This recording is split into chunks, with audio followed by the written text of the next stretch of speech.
Okay, so I welcome you all again to this ongoing series of the well control. And here we are going to talk about the weight and weight method. Okay, weight and weight method. In the previous slides, we have already talked about the drillers method. So I request all of you to go and check out the last video where I have discussed in detail about the drillers method. I have talked about it in its animation. I have talked about its graph. So we have discussed about all the basics of KRP, SIDPP, shuttle pipe pressure, SICP, and how to operate, how to give the back pressure using choke and all of those things. So before going through this lecture, I sincerely request you to go and check out the last video. Okay, and we will be going a bit faster in this lecture because all the basics have already been covered in the last lecture. So if you are unable to understand what's going on in this lecture or few basic terms, that is it will be mainly because we haven't gone through the last lecture properly. So before going through this lecture, again I am reiterating, go and check out the last lecture. Okay, so let's go through this.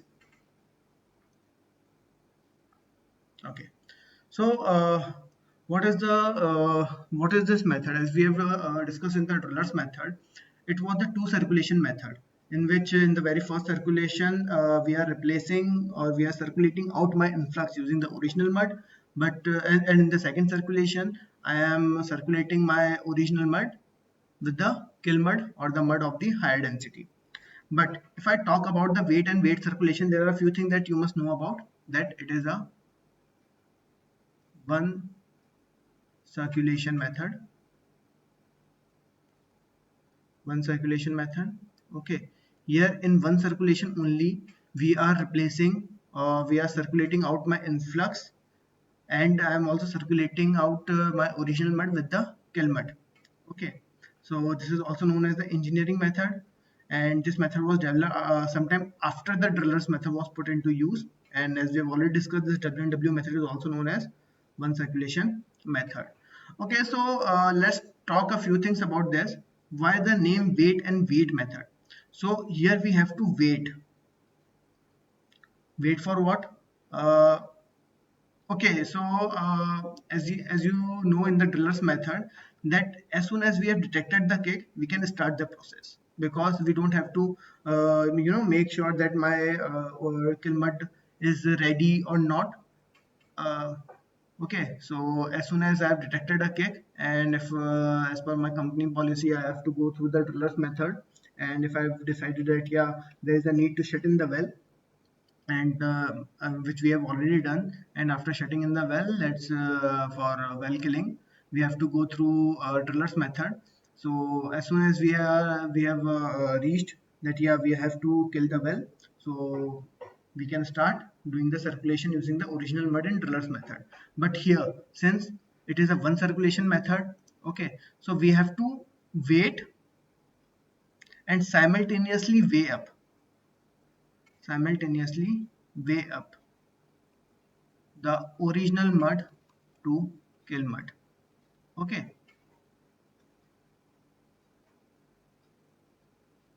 so basically what I am doing over here, I am waiting for the preparation of my kill mud, and at the same time this I will there weigh up the original mud to kill mud. Okay, so again we'll just like the drillers method, we'll come on to the advantages and the disadvantages later on. But let's understand a few things very quickly. As we have seen in the drillers method, that as soon as we have decided on to kill the well, we have started the circulation. So my um, well was being killed in two circulations. Okay, and there was less non-circulating time.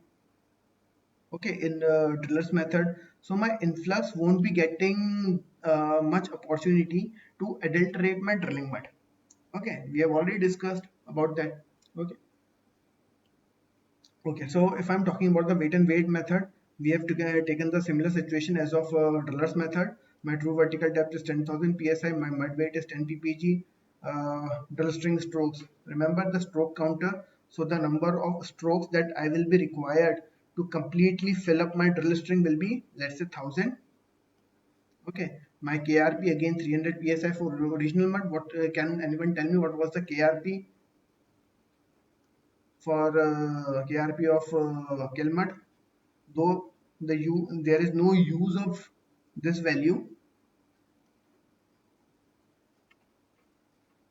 no use, but still we are talking about it just to get the idea that because we are having the mud of higher density, so there will be the higher frictional losses. So just for that purpose we are talking about it. So it was 330 psi, which was uh, greater by greater than 300 psi by 30 value, by 30 psi. Okay, so my shut-in drill pipe pressure was 500 psi, my shut-in casing pressure was 700 psi. So there are few things that few calculations that we have to do in advance before starting the circulation, and those calculations are ICP, Kilmud weight, and the FCP. We have already talked about how we will calculate the values of ICP.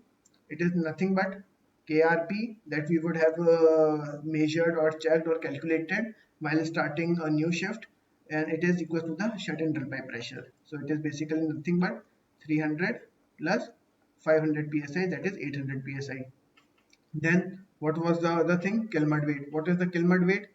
It is nothing but the original mud weight plus the density equivalent of shut-in drill pipe pressure, which is shut-in drill pipe pressure divided by 0.052 into true vertical depth. Okay, and FCP. What will be the FCP? My FCP value will be FCP by KRP equal to kill mud weight divided by original mud weight, right? So my FCP will be KL mud weight divided by original mud weight multiplied by KRP. So we once we have calculated all these three values, we can start with my filling process. Okay, we've already discussed all these things. Okay, so what will happen? Just like let's say, let's assume this is a situation. This first situation is the situation where when we have reached to up to KRP. Okay, okay, strictly. Okay, so this was the initial situation, and what we have done in Briller's method in first cycle, we have started opening the choke partially. Okay, and also and who was performing this function? My supervisor. Okay, a supervisor will be there, and this SPM part will be taken care by the driller. Okay, so slowly and slowly my SPM will be increasing, and eventually it will be targeting my KRP value or SCR, slow circulating rate value, up to 30 SPM. Okay, so here this is the situation when I am reached KRP, that is at 30 SPM I have reached. Okay, so because here I'm just circulating out, I'm starting by circulating my kill mud. So this purple one is my kill mud, and this green one is my original mud, and this red one is my influx. So let's assume I have encountered an influx, or influx has been introduced into the wellbore, and as soon as I have done this thing, there will be certain pressure values. Okay, let's say this was what you can say, this is the shut-in drill pipe pressure, this is my shut-in casing pressure. Okay, so as soon as you will start entering or start injecting the kill mud, so what will the formula, what is the formula? Bottom hole pressure, that is equals to the hydrostatic pressure plus back pressure that I am giving plus annular pressure losses. For some time let's consider this to be 0. Okay, so as soon and I'm supposed to give keep my bottom hole pressure to be constant to prevent the further influx of formation fluids into the wellbore, right? Now as soon as I'm entering this injecting this my kilmut into the drill string, what will happen? Because it is of higher density, my hydrostatic pressure will increase. This value is increasing. but I have to keep this constant, so automatically my back pressure will keep on decreasing. Okay, so you can see my back pressure is decreasing, decreasing and decreasing. Till when it will be decreasing? Till my kill mud reaches bottom hole or at the bed. Okay, and once it will reach at the bottom, so now there is the homogeneity in my drill string. So once I have reached my homogeneity at some point, that pressure is supposed to be kept constant now. So from now onwards, my drill pipe pressure will stay constant. So as you can see, it is constant. Okay. Now let's talk about the casing pressure. As soon as I started injecting my kill mud, what will happen? My influx will start traveling upwards. But because it is a gas cake, we have assumed that it's a gas cake, so it will keep on expanding as the influx will travel upward. As it will travel upward, my this influx will keep on expanding. Okay, so because it is expanding, what will happen? My hydrostatic pressure will decrease, but I am supposed to keep my bottom hole pressure constant. So my back pressure will increase. Okay, so you can see I'm talking about the annular side, so you can see my back pressure is increasing. And so why now it is decreasing? Because it is near my, because it is crossing my bottom hole assembly where I am having the less annular clearance. Okay, so there will be a certain pressure drop in it. Once it has crossed my bottom hole assembly, what will happen? Again the gas will start expanding. Okay, as the pressure will be reduced, so it will keep on increasing and increasing and increasing. Okay, now what will happen once my bit has reached to the bottom? Sorry, once my kill mud has reached to the bottom in the drill string side. Okay, now what will happen? My kill mud begins to enter into the annulus. Okay, okay, so like as my kill mud has reached to the bottom, and as it will start migrating into the annulus. So my gas influx would be at a location where it has reached to a very shallower depth, and as more and more it will be reaching to a shallower depth, there will be the more expansion of gas, and accordingly, because of the expansion of gas, there is further reduction in the hydrostatic pressure. So there will be more back pressure that I have to give in the annulus. So you can see it is reflected over here that I am increasing the casing pressure. Okay, so my maximum casing pressure will be at the location when my gas influx would have reached at the surface. Okay, so once my gas influx has reached up to the surface, what will be the next action? It will, I'm further injecting my kill mud, so it will push out my influx out of the annulus. After that, what will happen? Since my kill mud, oh sorry, since my influx of lighter density, that is gas, will start moving out of the annulus, there will be the increase in hydrostatic pressure, because when we are having the decrease in lighter density mud, that is influx, and further plus there is the increase in the kill mud density mud in the annular side. So because of both these effects, there will be the increase in hydrostatic pressure. So accordingly, to keep the bottom hole pressure constant, I have to decrease my bottom hole pressure. Sorry, there's my back pressure. That is the shut-in casing pressure. So which is reflected over here. So it will keep on decreasing and decreasing and decreasing and decreasing. Okay. So once my annular, my influx is completely out, so what will be remaining? My original mud density, that is still would be there.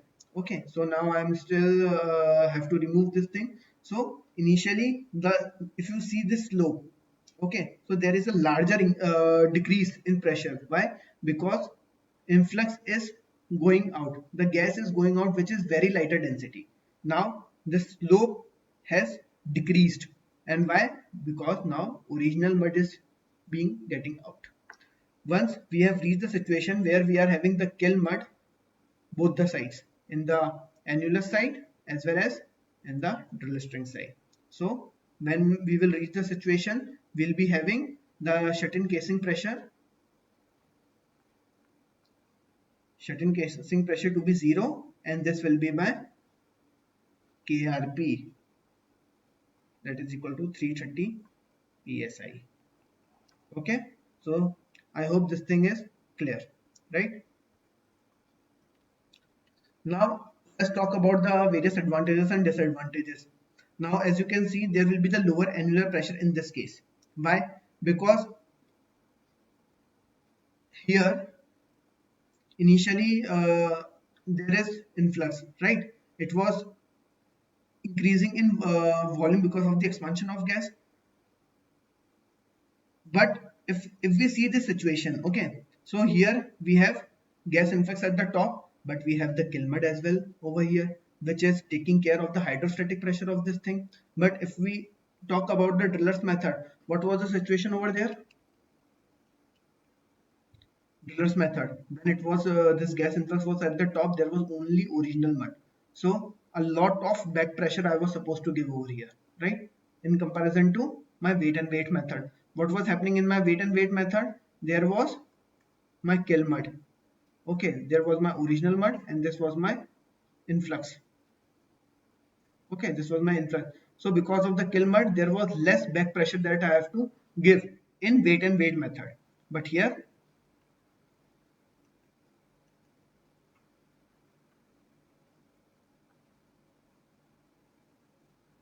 but here because there is no kill mud, and only the influx is there and it has reached up to the surface, there is a lot of reduction in the hydrostatic pressure. So to keep up with the bottom hole pressure, I have to give a lot of back pressure. So you can say that in the driller's method, there is lot of back pressure on the annular side. Okay, but in the weight and weight method, there will be the lower annular pressure. Okay, now lower casing shoe pressure when open hole volume is more than the string volume. Again, you will understand this thing when we will talk about the casing shoe. I've already discussed in the last lecture that the weakest formation or the weakest strength formation will be at the casing shoe. So if I talk about the annular side, so since it is having the lower annular pressure, so resultantly it is having the lower casing shoe pressure as well. Now well can be killed in one circulation. We have already seen this thing, and also because we are doing only one circulation, so there will be the less time on the choke operation, right? Now what is the disadvantages? There will be the higher non-circulating time because we are waiting to weigh up my density of the original mud, so to bring it up to the density of the kill mud. Now in case of the saltwater cake, sand settling around the BHA is minimum, so this should be the advantage and not the disadvantage. Okay, now there are more calculations. Obviously there are more calculations because even before starting the project or starting the circulation, I have to calculate my FCP and what were the other things, my kill mud weight, and all those things, and there is more chances of gas migration because we are waiting over here. Okay, so if you talk about the basic one advantage of weight and weight method and the driller's method, if I talk about the driller's method, I am not giving it in driller's method. In driller's method, I'm not giving much time to the influx to increase in its volume, or like the increase in volume in the case of the driller's method will be because of the expansion. There is not a further influx from the formation in case of the driller's method because we are not waiting over here, we are just starting the circulation by original mud. But in case of the weight and weight method, because we are waiting to weigh up the original mud to kill mud, there are the chances there are that there is will be the further influx of my gas kick from formation into the wellbore. So there will be more chances of gas migration because we have not started my back pressure yet.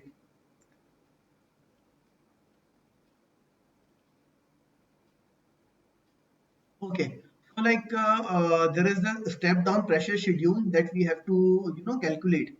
So how we will calculate, like we have already seen over here that the drill string stroke. How we will know? Okay, so what I'm trying to say is how I will know that from this particular situation when I have started injecting, how I will know that I will reach this position. Okay, so this I will be known by that how much strokes of Kilmat I will be required, or how many strokes of pump I will be required to completely fill up the drill string. It is mentioned over here that is I need 1,000 strokes. Okay, so at 1,000 strokes I know what will be the pressure. Okay, at 0 strokes, I know what is the pressure. What is the pressure at 0 stroke? 330 psi. Or okay, sorry, not 330 psi, 800. Okay, so at 0 stroke, What was the pressure that I have to overcome? It was the initial circulating pressure 800, right? And what was that 1000 psi? 1000 psi was 330 psi, right? Once we have reached this situation, okay, what will be the only pressure remaining in the drill string? Only my KRP value. KRP of kill mud, that is 330 psi, because this will be the only pressure loss that I have to overcome because of this kill mud. Understand it in this way. This drill string side is completely filled by kill mud. Now if I am supposed to further inject something, how much pressure I have to overcome? Only this frictional pressure loss or the frictional loss of the skill mud, and what it will be 330 psi. So once my drill string is completely filled with this you know kill mud, so the pressure will be 330 psi at the surface. Okay, so at 1000 strokes, my drill string will be completely filled and the pressure will be 330 psi. At 0 stroke, what will be my initial circulating pressure? 800. So you can see that in 1000 strokes, in 1000 strokes, what is my delta P? It is 800 minus 330. And how much it is? 470. So in 1000 strokes, I have 470 delta P. So in 100 strokes, how much it will be? By unitary method, you can know it will be 47 psi per 100 stroke. So that's how we are doing it. So we are doing this like step by step. So every time I am circulating 100 strokes, there will be the reduction in drill pipe pressure by 47 psi. So it is shown over here also. As I circulated 100 strokes, there is reduction in drill pipe pressure by 47 psi. So it is now 753. Further 100 strokes, again further reduction 47, 47, 47 and so on. So finally, once I will pump in the complete volume of the drill string, I will reach the KRP value. So in this manner, this kill sheet, this is known as the kill sheet. Kill sheet is prepared. Okay, now let's talk about the shoe pressure, which I was talking about since long. Okay, so this is a similar situation. My shut-in drill pipe pressure is 500 psi. My shut-in casing pressure is 700 psi. Okay, and my bottom hole pressure is 5700 psi. Let's say my influx has entered into the well bore. This is the casing shoe. So casing shoe basically means that up till here my casing is there and this portion is my open hole. Okay, there is no protection over here. Okay, this is my open hole and up till here it is my cased hole. So this will be my weakest formation. Why it will be the weakest formation? Because above it, it is protected by the casing. Okay. And as we go down below the casing shoe, as we are going more and more and more downwards, the strength of the formation will keep on increasing. Okay. So my weakest point in this open hole will be my casing shoe. The formation just below this casing shoe. Okay.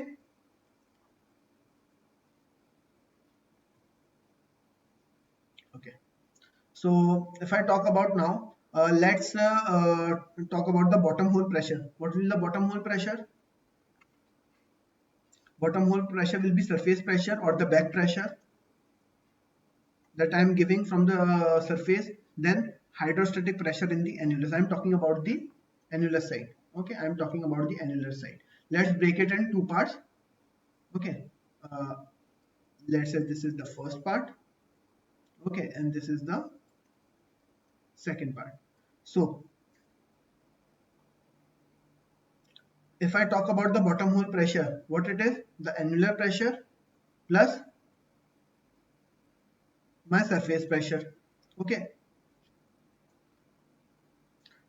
Now it will be, can I divide my hydrostatic pressure in these two?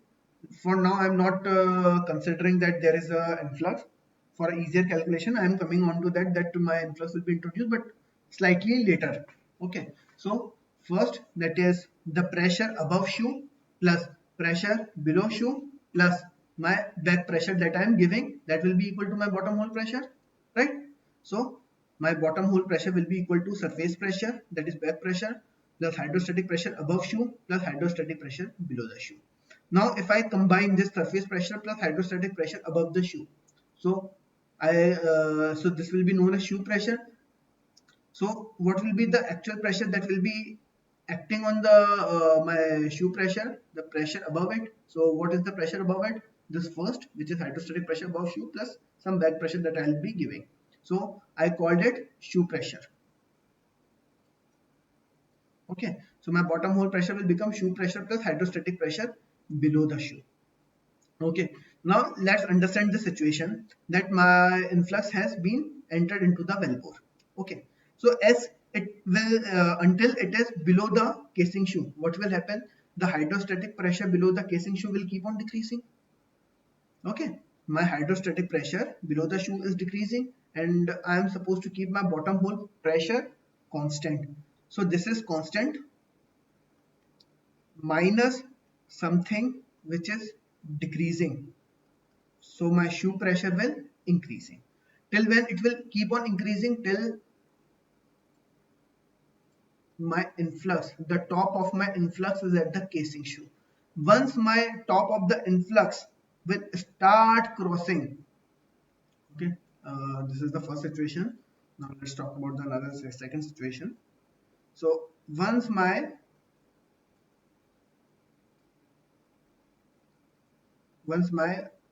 influx will start crossing the casing shoe, there will be the less amount of influx at the bottom of the casing shoe or below casing shoe. So my hydrostatic pressure below casing shoe will again start to increase.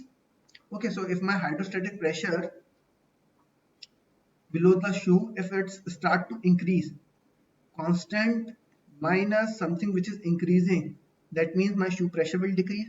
So from these two things I can conclude that my shoe pressure will be maximum when, let's say this is the my influx, when my top of the influx will be just at the casing shoe. Okay, so have you understand this thing? I hope you have. So all these things has been mentioned over here as well. Okay, so once it has crossed the casing shoe, there won't be any decrease in the hydrostatic pressure below, but there will be the decrease in hydrostatic pressure above. Okay, so maximum casing pressure will be maximum casing shoe pressure will be at the location when the situation is something like this, when this top is at the casing shoe. Okay, now let's talk about the shoe pressure curve. Okay, so as as I have encountered my influx, okay, I'm talking about at this point. Okay, as uh, uh, as I have encountered my influx into the annulus, into the well bore, so as it will keep on rising because my shoe pressure or because my hydrostatic pressure below shoe is decreasing, my shoe pressure will increase. So you can see it is increasing, increasing, increasing, increasing. Till when it will increase? Till the top of my influx is at the shoe. After that, it will keep on decreasing and decreasing and decreasing. Once the influx will have crossed the shoe, it will become constant. Okay. So initially my influx was here, right?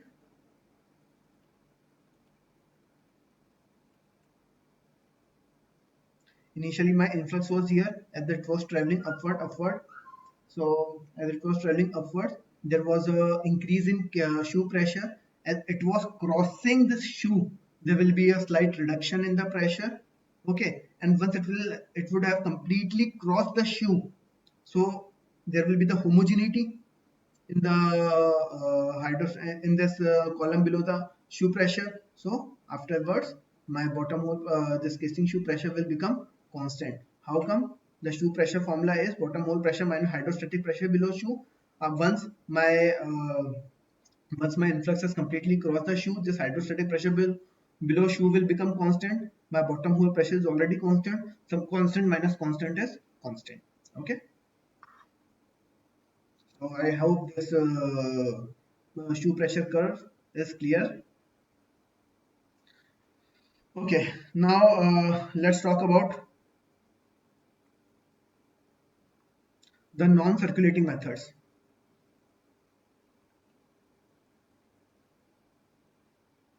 We have already discussed that there are two non-circulating methods. One is bullheading and the other one is volumetric method. And both these methods will be used when there is not possible for us to circulate or to carry out the circulation, and when the situation can arise when my bit is off the bottom, and another case when let's say my bit has been plucked.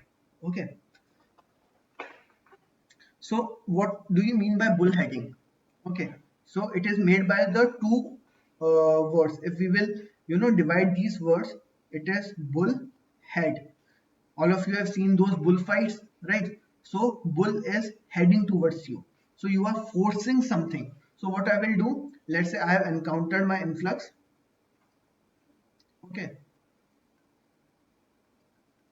so what I will do, I'll start pumping my mud with some pressure. So it will push this kill mud in the downward side with some back pressure. I am giving certain back pressure, and I'm injecting my this uh,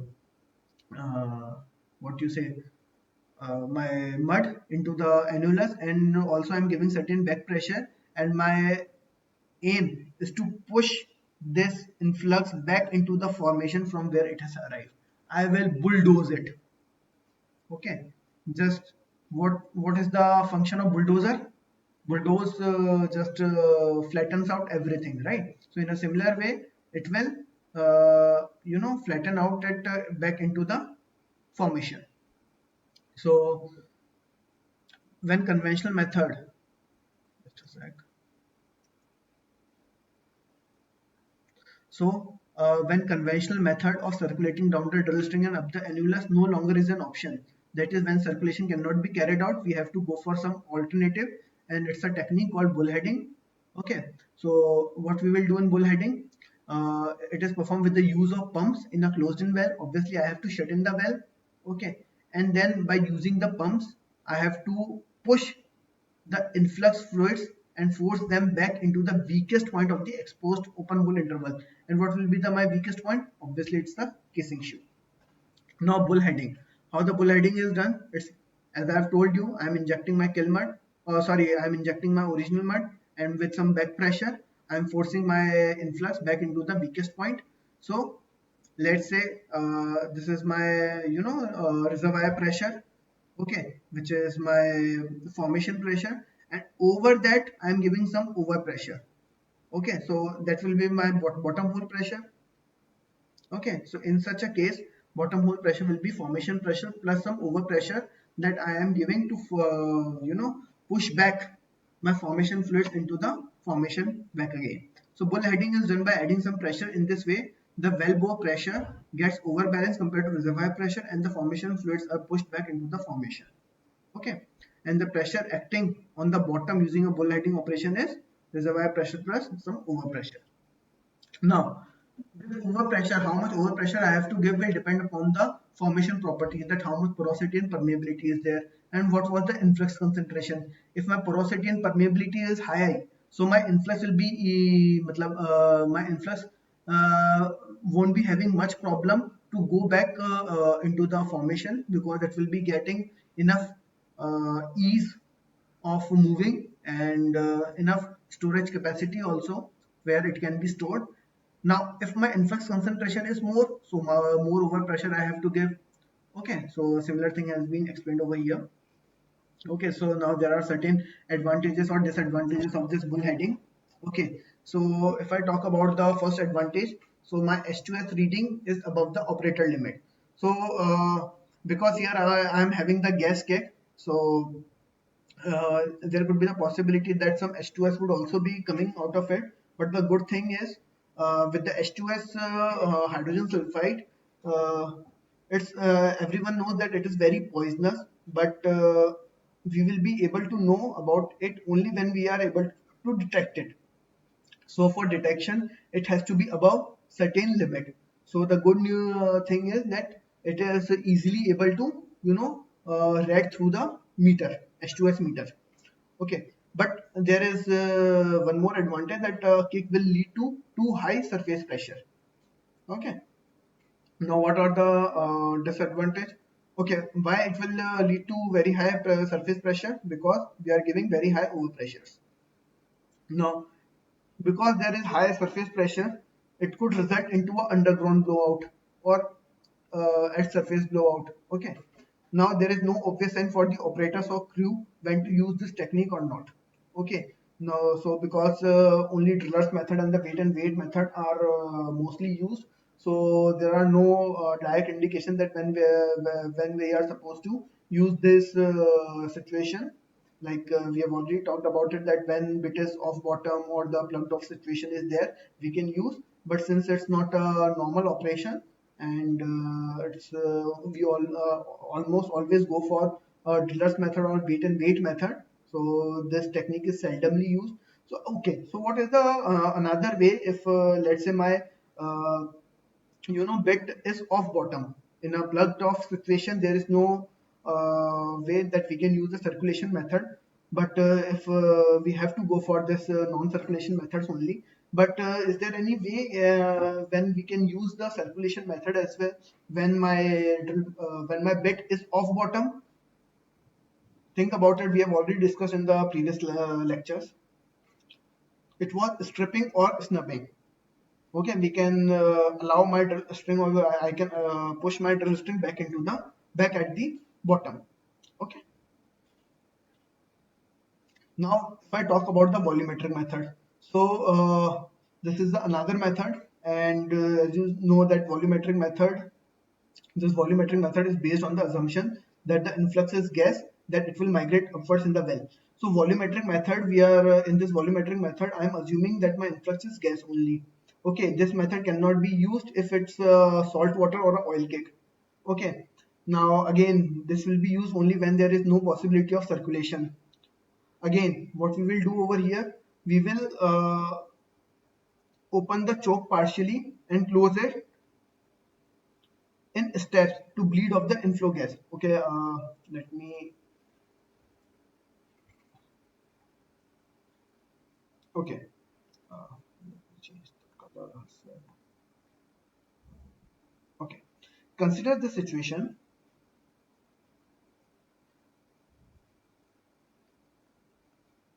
I have detected the kick. Okay, this is my drill string, this is my casing, this is my influx. So I have first closed in the well or shut in the well. Now what will happen? I am not doing anything. The pressure will rise. So what I will do, as my pressure will rise, why it is rising? Because my influx is traveling upward. So I will partially open the choke and allow this to bleed off. Okay, after a while I will again shut in. Okay, again the pressure will rise because it would have traveled upwards. So what I will do, I will again allow it to come out a bit again, that is bleed off. Again after that I will shut in. So in this step by step process, I will allow my gas influx to migrate upwards in a controlled manner, and allow it to return into our flow lines. Okay,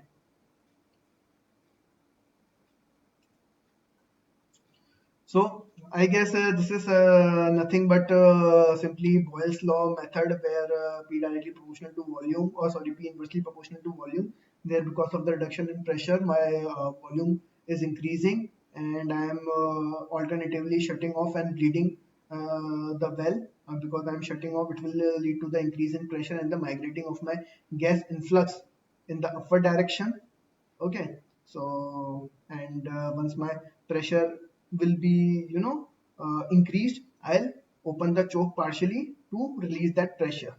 Okay, so in step by step process, my kick will be circulated out without even actually circulating. Okay, now what are the reasons for using this method instead of another kill method? So it will be based on different variables. If again there is no drill string in the well, hole collapse can be a reason. This prevents circulation.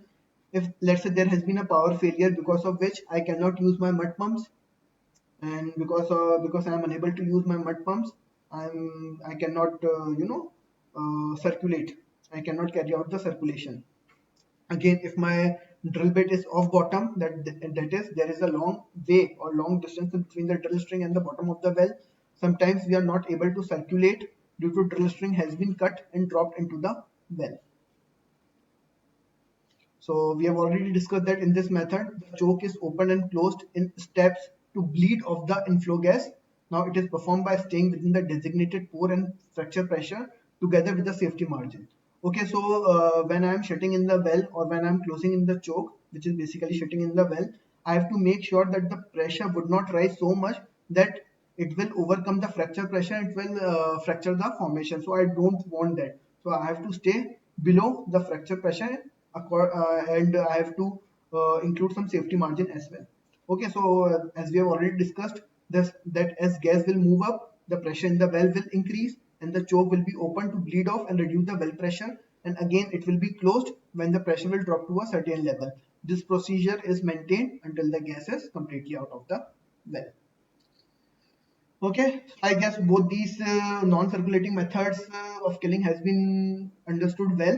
So there isn't much calculations over here. Now, we have already talked about the slow circulating rate or the kill rate pressure, that when I am using my kill mud, I have to carry out that circulation at a slow rate. So why I am using it? Because to reduce the pressure exerted on the open hole. I am already using my heavier density mud now. Okay, and even after that, if I'll use the higher circulating rate, so it may result into the higher annular pressure losses. That is,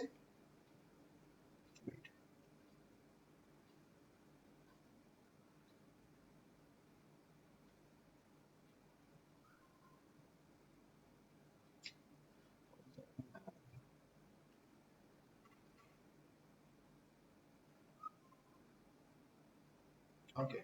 So ECD will increase. We don't want that. Or surging can also increase, right? Both these will lead to the increase on pressure on the open hole. So we are circulating at a slow rate at KRP, or at KRP is the pressure value at slow circulating rate at normally 30 SPM or 40 SPM. Okay, now to reduce the pressure exerted on the surface equipment, again there will be the maximum allowable pump or surface line pressure also. Okay, now to increase the time to dispose of the kick at surface. Now assume one situation, if I am circulating at a faster rate, so there will be a lot of volume of gasket that we can we would be receiving at the surface. So if I'm circulating at a faster rate, there will be a lot of gas that I am receiving at the surface, and I won't get much time to dispose of my gas click in a controlled manner because of a limitation on a gas handling capacity. Now again, I'm circulating at a slow rate so that I will get enough time for my kill mud preparation. Again, to reduce the volume handled by choke. Okay, because if I'll be circulating at a fast rate at higher SPM, so and since my choke is giving the back pressure, so at one point of time it won't be able to handle larger volume. Okay, now when this SCR or KRP is recorded, as I have already discussed, that it will be recorded at the beginning of each shift. If there is a change in mud weight, or if there is a change in the bit nozzle size, or if there is a change in the bottom hole assembly, then also I have to go for the recording the slow circulating rate. As we have already discussed that in the original mud weight, what was my KRP value? 300 psi, and in the case of my kill mud weight, it was 330 psi. So to understand this second point, that change in mud weight, I had talked about this kill mud weight KRP. Okay, if my pump has been repaired after drilling more than 500 feet in a shift, okay, and it should be recorded when bit is near to the bottom, and it is recorded on the drill pipe pressure gauge on the remote choke panel. That's it. So for now, this well-controlled lecture series has been completed. Only one or two things has been remaining now, and it is can anyone tell me what it is? One is BOP, then COMI unit, then trip tank. So basically, the equipment part is remaining now. So we will cover that thing soon. Okay, so up till now we have completed all the killing methods. So if you guys have any doubt in any of the method, so feel free to ask, and we'll be more than happy to solve all of your problems at IPE. Okay, so all the very best. I hope everyone is safe in this coronial era. Okay, and I hope we will meet soon at our offline classes. Till then, let's keep up the good work in this online teaching. Okay, let's call it a day now.